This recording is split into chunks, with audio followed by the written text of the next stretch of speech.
Vijay, thanks very much for moderating this session. Delighted to be here with Matthew.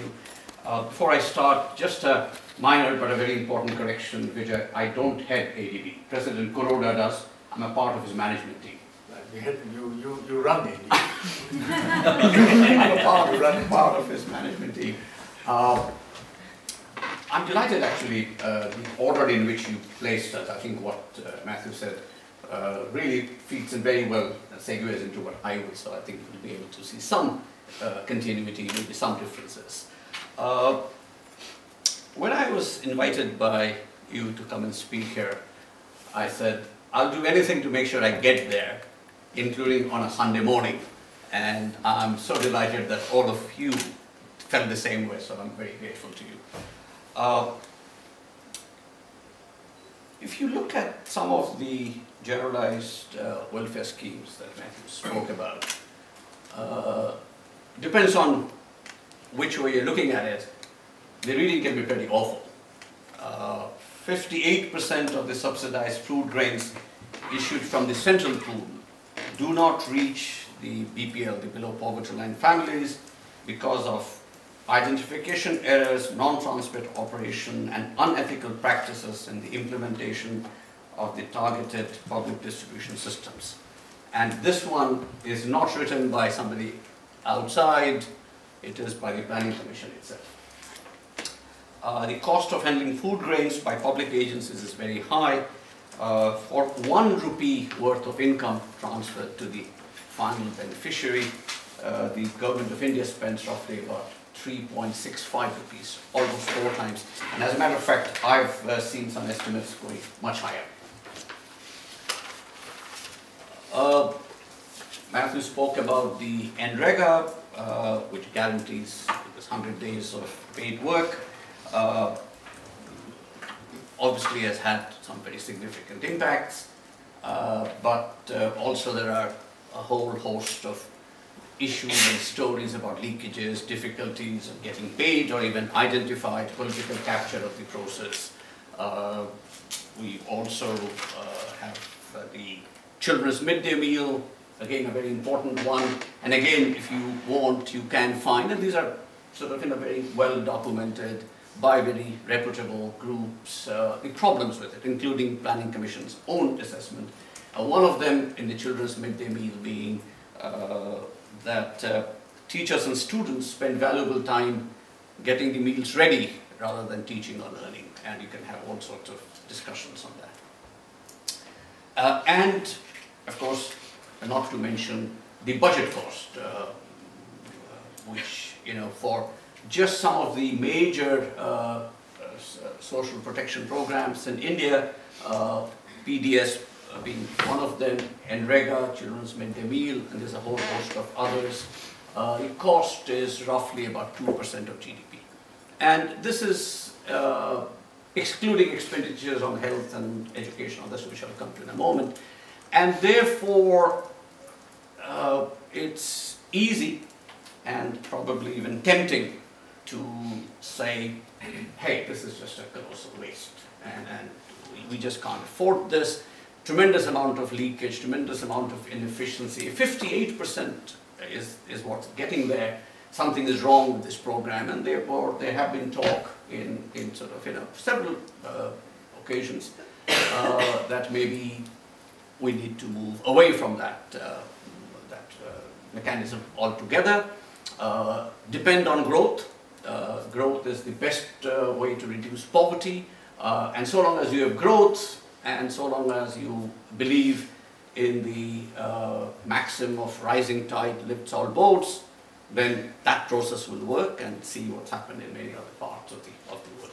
That's a scenario which, even though I'm trying to sort of obviously make a bit of a caricature to the extreme, is not an implausible and is not an ill-thought scenario. I just want to state right up front, and I think that is probably where Matthew is coming from, is that I totally disagree with that scenario. And I'll say why. But I'm trying to, and I'm conceding, that given all these inefficiencies, given the fiscal burden, that is a thought which is worth considering. And you cannot rule them out, or these are just sort of, fringes. India's growth story certainly is a very positive one, and certainly in the last decade it has been exemplary. But if you take a bit of a history, GDP per capita grew by an average of only about 2.25% in the 60s and 70s.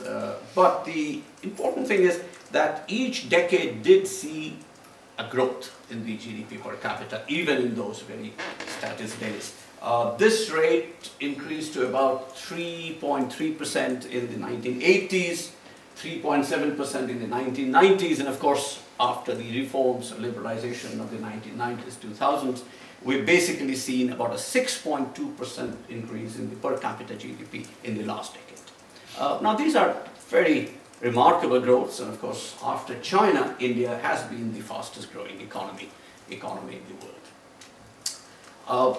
As you would expect, poverty rates also came down as this growth accelerated, and between 1951 and 1978, that rather long period of over 25 years, poverty rates in India fluctuated around 45 to 50%. Actually, some estimates are as high as 60%, but it doesn't matter, it's huge. It was only when the growth started to take place that you did start seeing declines in poverty, and since the late 70s, and broadly coinciding with the acceleration in the economic reforms, which, by the way, was not just in the 1990s. In the 1980s, India had started to make some reforms on the economic side, and the poverty rates began to decline systematically. And between 1984 to 2004, the 20-year period, poverty rates declined from about 43% to about 27%. Again, in India, numbers are sometimes difficult to sort of converge on, but I think there is general consensus that poverty in India has declined very significantly, as indeed it has in the rest of Asia. Just to give you a bit of an Asian perspective, in 1970, 1 in every 2 Asian was poor by $1 a day, so 50% poverty rate, down to 1 in every 3 by 1990, and down to 1 in every 5 by 2005, so just under 20%. This is for Asia as a whole. So India sort of kept track, not as much because we're still sort of over 25%, close to 27, 28, but still a significant decline in poverty. And in terms of absolute numbers, which I think is also very important, we still have about 350 million people, almost the population of the United States, as being poor. So India does have, in spite of very significant growth, very impressive growth, in spite of very significant decreases in poverty, we still have a major poverty problem. The reason I mention it is sometimes getting caught in this euphoria of shining India, we tend to forget that, and I think it's important not to. But even more important than the poverty levels, I think it's probably sobering to look at our social indicators. And if we look at our social indicators, I speak to a group of friends of India, and therefore the first starting point has to be truth, and even if it sort of hurts.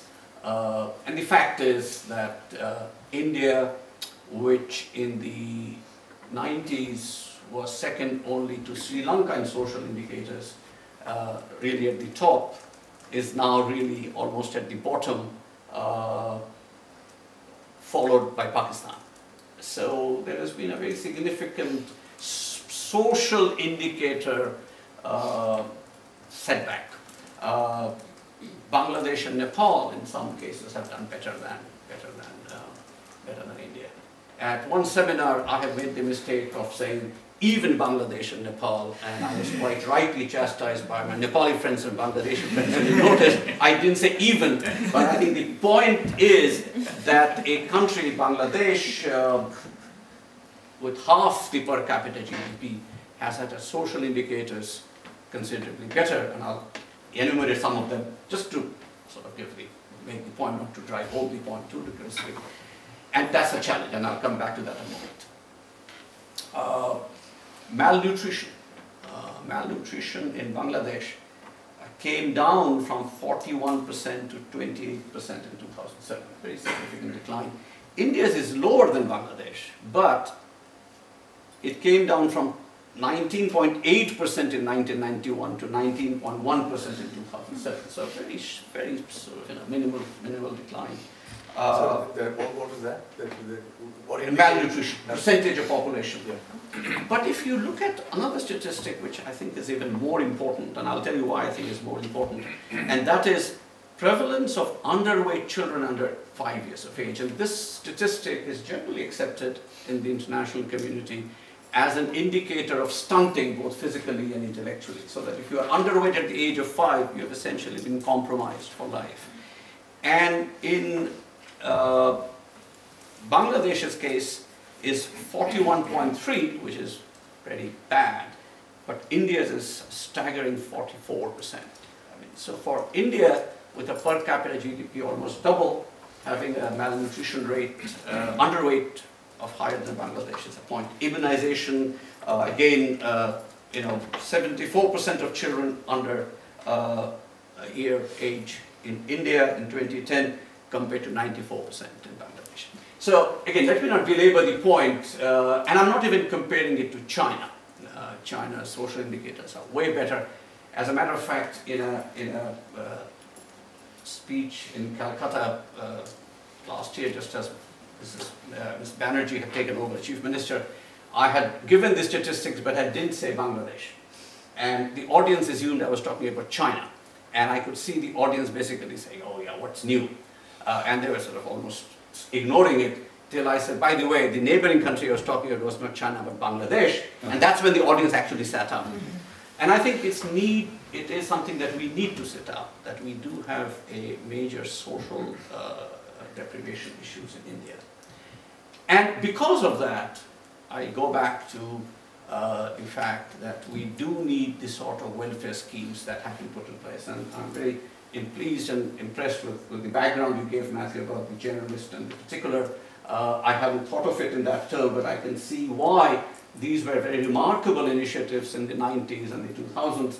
The public distribution system was much older, but still the NREGA, the children midday meal, the specific programs for pregnant women, the education programs, some of the social health insurance schemes which have been put in, various at the state level, imperfect as they are, I believe they were very much needed to address some very specific challenges to a very diverse set of constituents in India.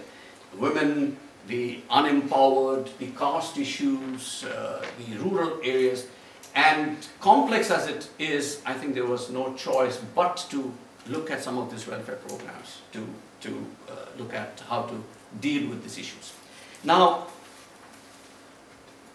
our position, and I say our is not ADB's position and such, I mean our as a community, I think has to be not to say therefore, do you need these welfare programs or not?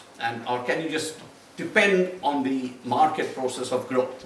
I think first, let's be very clear, India needs growth, no question about it. Growth is the best way to deal with poverty, therefore you need growth, therefore you need investments in infrastructure, therefore you need to make sure that the bureaucracy and the constraints in growth are minimized. But the rising tide lifts all boats operates on a very important assumption that there are no boats with holes in their hull. And if there are people with holes in their hull, which there are, they disadvantage the women, people of the backward classes, they need specific help.